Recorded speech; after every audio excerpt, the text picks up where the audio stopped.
తెలంగాణలో రేపు పార్లమెంట్ ఎన్నికల ఫలితాల తర్వాత టీపీసీసీలో మార్పు జరిగే అవకాశం ఉందని తెలుస్తుంది. ఒకవేళ అదే జరిగితే టీపీసీసీ అధ్యక్షులుగా ఎవరికి వచ్చే అవకాశం ఉంది అనేది సీనియర్ జర్నలిస్ట్ సిఎస్ రావు గారిని అడిగి తెలుసుకుందాం. టీపీసీసీలో మార్పు జరిగే అవకాశం ఉందని సమాచారం అందుతుంది. వాళ్ళు ఎవరికి వచ్చే అవకాశం ఉంది, ఏమండి కాంగ్రెస్ పార్టీలో అసలు ఏం జరుగుతుంది? సో ఒకటేంటంటే అసలు కాంగ్రెస్ పార్టీలో సినిమా చూడాలంటే లోక్సభ ఎన్నికల ఫలితాలు మనకు అయిపోయిన తర్వాత అసలు సినిమా ఏంటి అనేది తెలంగాణ కాంగ్రెస్లో మనం చూడబోతున్నాం. చూసే అవకాశాలు కూడా ఉంది. ఎందుకంటే కాంగ్రెస్ పార్టీ చరిత్ర మనం గతాన్ని కనుక చూసుకుంటే ఎలా ఉంటుందో, ఇప్పుడు రాబోయేటువంటి రోజుల్లో ఏ విధంగా ఉండే అవకాశం ఉందో మనం ఒక అంచనాకి రావచ్చు. కారణం ఏంటంటే పిసిసి అధ్యక్షుడు అనేది చాలా ఇంపార్టెంట్ పోస్ట్.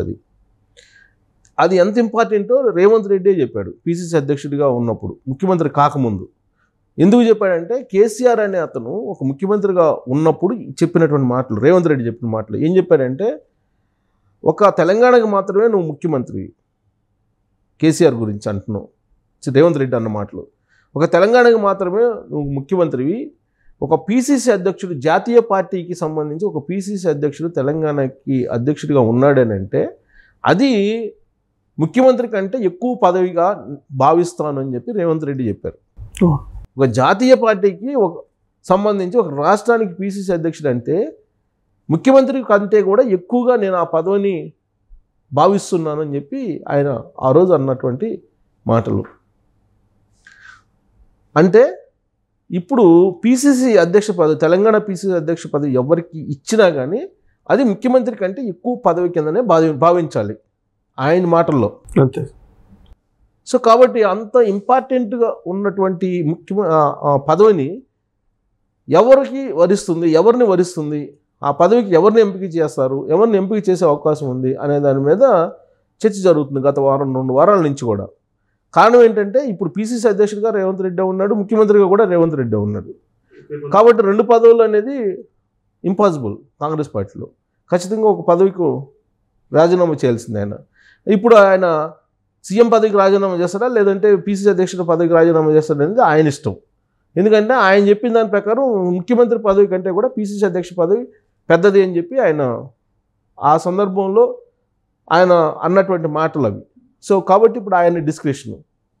సరే, ఆయనైతే ముఖ్యమంత్రి పదవికి రాజీనామా చేయడు, పిసిసి అధ్యక్ష పదవికి అయితే రాజీనామా చేస్తాడు అనేది మనం సహజంగా అందరూ అనుకోవాలి.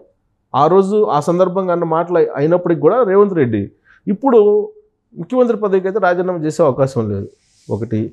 రెండేంటంటే ఒక రహస్య ఒప్పందం జరిగింది ఏఐసిసి దగ్గర రేవంత్ రెడ్డికి ముఖ్యమంత్రి పదవి ఇచ్చేటప్పుడు అనేది ఒకటి కాంగ్రెస్ పార్టీ వర్గాల్లో బలంగా వినిపిస్తూ ఉంది. అది ఒకనొక ఇంటర్వ్యూలో, ప్రైవేటు ఛానల్ ఇంటర్వ్యూలో కూడా ఆ ప్రస్తావన వచ్చింది. ఏంటంటే 2 years మాత్రమే రేవంత్ రెడ్డి ఉంటాడు, లేదా 2.5 సంవత్సరం ఉంటాడు. చివరి 2.5 సంవత్సరం ఖచ్చితంగా వేరే వాళ్ళకి ఇచ్చేలాగా ఒక ఒప్పందం కుదిరింది అనేది ఒకటి ఉంది. సరే, అది ఇంకా రివీల్ కాల కాంగ్రెస్ పార్టీలో. ఢిల్లీ వర్గాల్లో, ఏఐసిసి వర్గాల్లో మాత్రమే అది తెలుసు.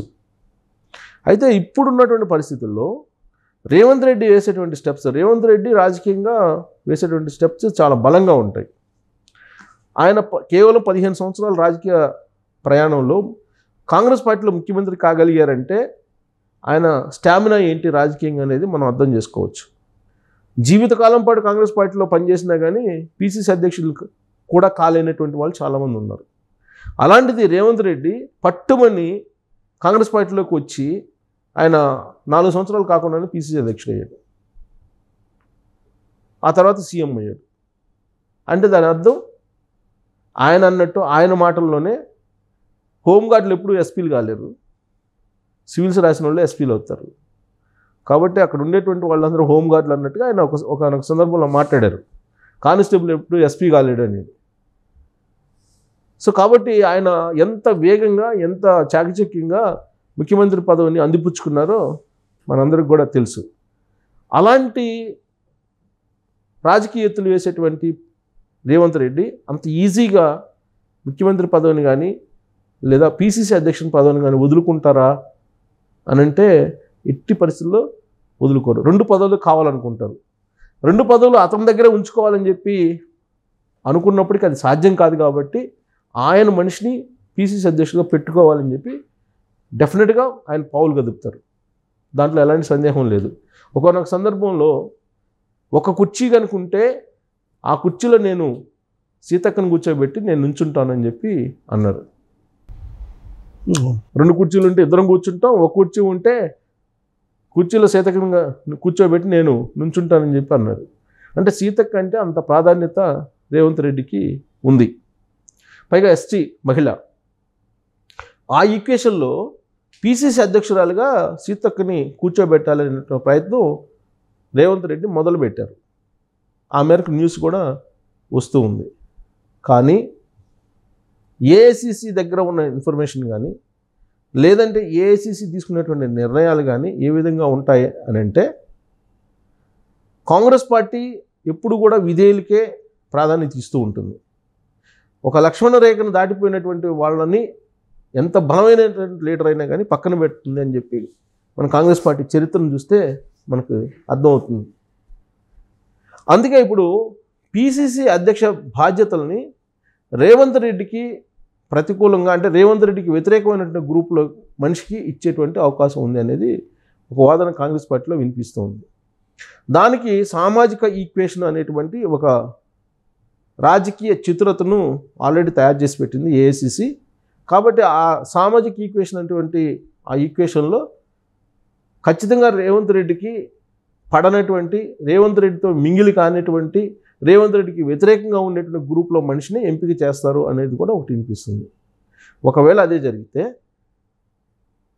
ఖచ్చితంగా మధు యాష్కి గౌడ్కి పిసిసి అధ్యక్ష పదవి వచ్చేటువంటి అవకాశం ఉంది. 2 సార్లు ఎంపీగా చేశాడు. గౌడ సామాజిక వర్గానికి ప్రాధాన్యత ఇవ్వలేదు కాంగ్రెస్ పార్టీ అనేటువంటి ఒక అపవాదు కాంగ్రెస్ పార్టీ మీద ఉంది. బీసీలకు ప్రాధాన్యత ఇవ్వలేదు, రెడ్డి సామాజిక వర్గమే మొత్తం చలాయిస్తుంది అనేది కూడా ఒకటి వినిపిస్తుంది. వీటన్నిటికీ చెక్ పెట్టే విధంగా మధు యాష్కి గౌడ్ని రంగంలో దింపే అవకాశం ఉంది. రాహుల్ గాంధీ టీంలో మెంబర్గా కూడా మధు యాష్కి ఉన్నాడు. రాహుల్ గాంధీకి దగ్గర ఉండేటువంటి లీడర్లలో మధు యాష్కి ఉన్నారు అనేది ఒకటి వినిపిస్తుంది. సో కాబట్టి మధు యాష్కిని సామాజిక వర్గ ఈక్వేషన్లో కానీ, లేదా రాజకీయపరమైనటువంటి ఈక్వేషన్లో కానీ, లేదా ప్రాంతాల పరమైనటువంటి ఈక్వేషన్లో కానీ, లేదా విధేయపరమైనటువంటి ప్రాధాన్యతలో కానీ ఇన్ని కోణాల నుంచి ఆలోచించి మధు యాష్కి ఆ పదవిని ఇస్తారు అనేది ఒకటి వినిపిస్తుంది. ఎందుకంటే దక్షిణ తెలంగాణ పొలిటికల్ లీడర్గా ఉన్నటువంటి రేవంత్ రెడ్డి ముఖ్యమంత్రిగా ఉన్నారు కాబట్టి ఉత్తర తెలంగాణకి ప్రాధాన్యత ఇవ్వాలి. At the same time Reddy సామాజిక వర్గం ముఖ్యమంత్రిగా ఉన్నారు కాబట్టి బీసీ సామాజిక వర్గానికి పిసిసి అధ్యక్ష పదవిని అయితే ఇవ్వాల్సిందే. ఆ బీసీల్లో కూడా గౌడ సామాజిక వర్గానికి ఇవ్వాలి. కాబట్టి అందరికీ ఆమోదయోగ్యాన్ని మళ్ళీ ఎంచుకోవాలి. ఆల్రెడీ ప్రచార కమిటీ చైర్మన్గా కూడా ఆయన ఉన్నాడు. సో కాబట్టి అన్ని కోణాల నుంచి ఆలోచించి ఏఐసిసికి విధేయునిగా కూడా మధు యాష్కి ఉన్నాడు కాబట్టి మధు యాష్కి గౌడ్కి ఆ పదవి ఇచ్చేటువంటి అవకాశం ఉందనేది ఇప్పుడు వినిపిస్తుంది.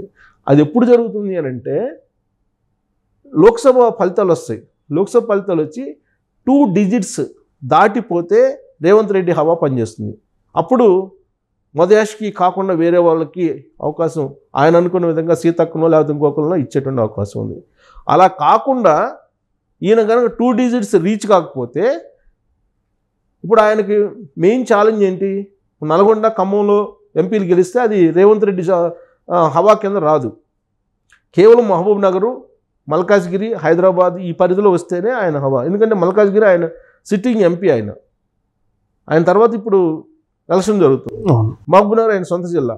మహబూబ్ నగర్లో కానీ మల్కాజ్గిరిలో కానీ ఆయన హవా కనుక పనిచేయకపోతే ఆయన గ్రాఫ్ డౌన్ అవుతున్నట్టే లెక్క ఏఐసిసిలో అనేది కాంగ్రెస్ పార్టీ వాళ్ళు చెప్పేటువంటి ఒక వాదన. కాబట్టి ఈ 2 digits చేరకుండా సింగిల్ డిజిట్స్తో పరిమితం అయితే కాంగ్రెస్ పార్టీ రేవంత్ రెడ్డి గ్రాఫ్ తగ్గే అవకాశం ఉంది. ఏఐసిసి దగ్గర ఆయన పలుకుబడి పలసనబడే అవకాశం ఉంది. అట్ ద సేమ్ టైం ఆయన కాన్స్టిట్యున్సీ మల్కాజ్గిరి కానీ లేదా మహబూబ్ నగర్లో కానీ ఆయన పర్ఫార్మెన్స్ కనుక బాగలేకపోతే ఖచ్చితంగా అప్పుడు మధు యాష్కి గౌడ్ని పిసిసి అధ్యక్షునిగా పెట్టడం అవకాశం ఉంది. వాస్తవంగా ఆయన ఏమనుకున్నాడంటే పిసిసి అధ్యక్షుడిగా రెడ్డి సామాజిక వర్గం పెట్టుకోవాలని చెప్పి అనుకున్నప్పుడు కుదరదు కాబట్టి రెడ్డి సామాజిక వర్గం సీఎంగా ఉన్నాడు కాబట్టి రాజశేఖర రెడ్డి ఫార్ములా ఏదైతే ఉందో రాజశేఖర రెడ్డి సీఎంగా ఉన్నప్పుడు బీసీకి ఇచ్చారు పీసీసీ, ఆ తర్వాత బొత్స సత్యనారాయణకి ఇచ్చారు, మధ్యలో కేకే ఉన్నారు కొన్ని రోజులు, ఇవన్నీ నడిచినాయి. కాబట్టి ఆ ఈక్వేషన్లో బీసీకే వచ్చేటువంటి అవకాశం ఉంది. అది కూడా మధుయాష్కి ఎక్కువ అవకాశాలు ఉన్నాయి. ఆయన బట్టి విక్రమార్క ప్రయత్నం చేస్తున్నారు కానీ అది కాదు. ఎందుకంటే ఆయన వ్యతిరేకిస్తున్నటువంటి వాళ్ళు ఉన్నారు. ప్లస్ ఆయన్ని ఎస్సీ సామాజిక వర్గానికి సంబంధించి ఆల్రెడీ ప్రాధాన్యత ఇచ్చారు, డిప్యూటీ సీఎంగా ఉన్నాడు కాబట్టి బీసీలు ప్రాధాన్యత ఇవ్వాలి కాబట్టి మధుయాష్కి గౌడ్ పేరు ప్రముఖంగా వినిపిస్తుంది. సో అదే జరిగితే కనుక రేవంత్ రెడ్డికి రాజకీయంగా ఖచ్చితంగా కౌంట్ డౌన్ స్టార్ట్ అయినట్టే అని చెప్పి విశ్లేషణ మనం చేసుకోవచ్చు.